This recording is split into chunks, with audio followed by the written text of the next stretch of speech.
స్టార్మాలో ప్రసారమవుతున్న మామగారు సీరియల్ మధ్యాహ్నం 2 PM స్లాట్లో అయితే మంచి రేటింగ్స్తో అలరిస్తుందనే చెప్పొచ్చు.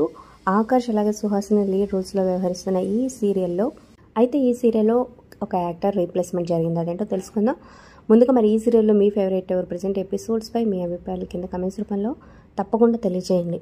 అలాగే ఒక లైక్ చేసి మా ఛానల్ని ఎంకరేజ్ చేయండి, వీడియోని షేర్ చేయండి, మరిన్ని అప్డేట్స్ కోసం సబ్స్క్రైబ్ చేసుకోండి. సో అంతకుముందు చెంగయ్య వదిన క్యారెక్టర్లో వనితని చూపించారనమాట. సో ఇప్పుడు ఆ క్యారెక్టర్ని రీప్లేస్ చేశారు. తన సీరియల్ నుంచి తప్పుకున్నట్టు తెలుస్తుంది. ఇప్పుడు మాధవిని రీప్లేస్ చేశారనమాట. అంటే గుప్పెడంత మనసులో రిషికి పెద్దమ్మగా, అలాగే ఆ సీరియల్ నుంచి సగంలో తప్పుకున్న తర్వాత సత్యభామ సీరియల్లో అత్తగా సత్యకి యాక్ట్ చేశారనమాట. ఇప్పుడు ఈ సీరియల్లో చెంగయ్యకి వదిన క్యారెక్టర్లో రాబోతుందనమాట. సో విలనిజం బాగా పండిస్తారు. సో ఎలాంటి మార్పులు జరుగుతున్నాయి అప్కమింగ్ ఎపిసోడ్లో చూద్దాం.